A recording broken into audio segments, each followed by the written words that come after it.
Hey guys, this is AwesomeJohn22, and today we're taking a look at, I think, one of the best figures from the Transformers animated line, just in terms of sheer quality. Transformers animated Voyager class Optimus Prime, as you can see here before me. A very cool figure who I cannot wait to talk about with you guys. So let's just, right off the bat, go ahead and get him transformed up through the magic of jump cuts. And here we have Optimus in his vehicle mode, and as you can see, like with the majority of the animated toys, let me adjust my light.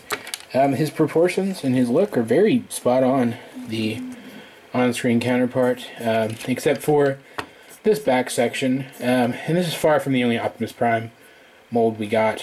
There were deluxe molds and a activators mold and a ultra mold and just all kinds of Optimus Primes. I think this one looks the best though in pretty much every category except for this. And while I appreciate it that they gave us some kind of trailer here, this is supposed to make him resemble the fire engine that he appeared as a couple times during the show.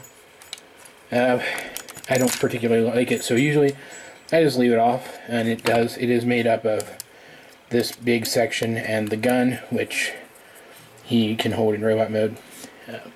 I'll just set them to the side for now though. And you have just Optimus Prime, and he looks good, he rolls well.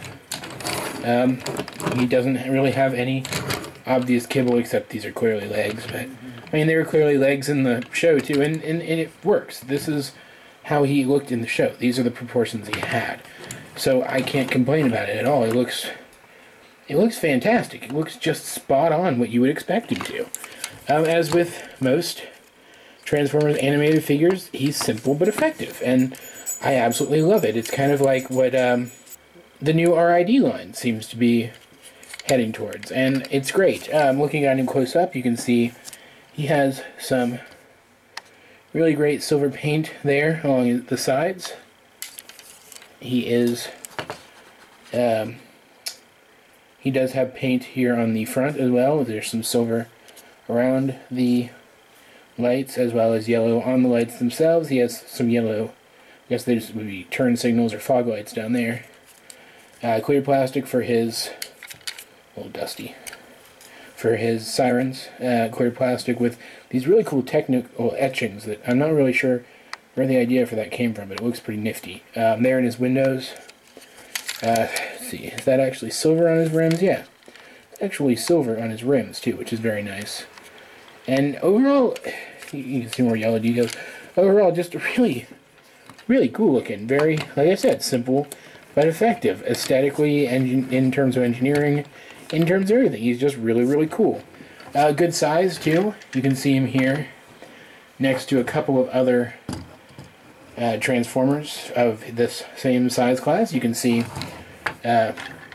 Classics Optimus Prime over here is about the same size, which is nice, because they kind of look like they would scale together. You have Starscream over here, who is quite a bit bigger than Optimus Prime, which is, let's see if I can zoom out anymore.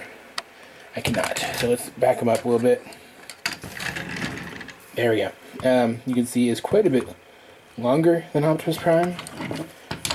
They're just, the size difference between these two is just perfect. I mean, a jet is going to be a lot bigger than a truck, and I mean, that's great. And that's one of the things that animated typically did really well, was scale their figures similarly to how the characters themselves would be scaled in the show. We have him here next to another plane as well, because I'm getting ready to film the review of this guy, and, well, I'm going to dump on him a lot, so I figured I'd use him for a size comparison to kind of make up for it. That is, of course, animated Lugnut, who is also a Voyager class, and he's a P-2 bomber, so he should be like enormous, but he's, you know, only barely longer than Optimus. But still, not too bad, I guess, all things considered. But anyway, yeah, simple but effective, good size. I love it. It's nice and solid, got a nice heft to it. Just a really great toy. As with the aesthetics, the transformation is also simple but effective. You fold this bumper down and then split it which allows you to bring it out like so, and kind of accordion it back. But first, before we do that, we have to split the legs and rotate these wheels around to the inside, like so, giving us room to bring these sections in, and then these gray pieces will kind of slot into these holes on the back of the leg, but not really. It's just to kind of give it a little bit of extra, I don't know, stability, even though it doesn't really do much. Next, we're going to come here, and there's a lever on his back, and I can't remember if I think it goes up. You pull it, or push it, rather, because I was wrong. And it's supposed to swing this around down into place. Mine doesn't quite do it anymore, but you still have to press the lever to kind of loosen everything. Next, fold his feet out, and then we're going to extend his legs, which gives him some really great added height, let me tell you. Moving up top, we now take this section, the light bar, and just rotate it back, and come down here and separate these panels, which allows us to unfold the arms, like so. And then come in here, bring out his hands, and then they will clip into those panels, which some people don't do that, but I always do, because otherwise I'm worried the panels will break off. There we go, just like so. And then I like to then lower these down a bit so they have clearance to rotate forward and whatnot. Next we bring up the head, and then we just bring up this back section flush with the back of the figure. And there we have Transformers Animated Voyager class Optimus Prime in his robot mode. And as I mentioned in my animated leader class bulkhead review, Optimus Prime is quite large. Here we have him next to a modern Voyager, another version of Optimus Prime, which is also pretty tall, and you can see they're the same height, and that's rather impressive. As with his vehicle mode, you can see he captures the look of his on-screen counterpart perfectly with the big chin. Great light piping in the optics, as you can see there. Color's good. The proportions are great. Great paint apps. Great plastic color. Just great. Just great overall. And I mean, yeah, this is, as I mentioned before, there have been a lot of Optimus Primes in the animated line, and this one is just, slipped a little bit, this one is just amazing. I mean, look at that, just look at it, it's animated Optimus Prime, you cannot deny that. He also has a gimmick here on the back.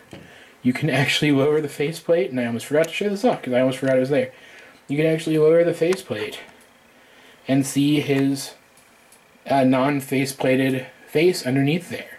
That's just brilliant, and it gives the best of both worlds, because ever since the movie, when Optimus Prime didn't always have a faceplate, there have always been people who wanted figures of Optimus Prime with the faceplate, people who wanted figures of Optimus Prime without the faceplate, people who wanted both options to be available, and this gives us both of those options, and I think that's the happy medium that we have to reach in that kind of situation, and I think it's brilliant. And it's not perfect, but it's great. It's good enough that I think it's a great feature.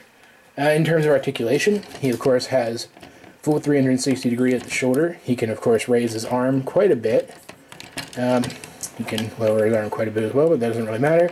Rotate at the bicep, bend at the elbow. He can rotate at the waist, but it's on this mechanism, so I mean, I don't really count it.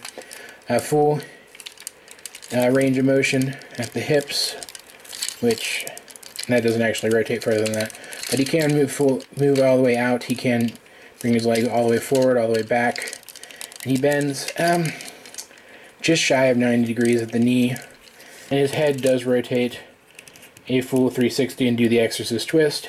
And he can look up technically by kind of partially transforming him, but again, I don't really count that, just like I don't really count his toesy movements, because they're all there for transformation. They're not there to add anything to the posability.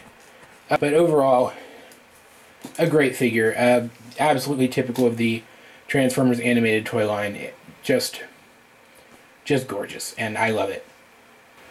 And real quick, before I get into his weapons, I did mention that I liked his size next to Classic Optimus Prime because I felt they could scale together.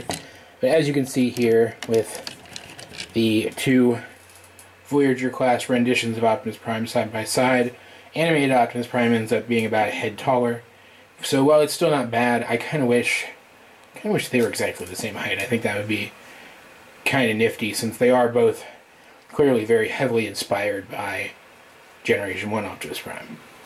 In terms of Optimus Prime's accessories, we actually already saw them. I mentioned this is a gun, and it just plugs in like that, even though on screen on the show, Optimus never actually used a blaster, as far as I can remember. And you also have this whole assembly here, which unfolds into an axe, sort of, but I hate this. And there is, of course, the Deluxe class version's axe, which very, very closely resembles the one on the show and is much, much better for this.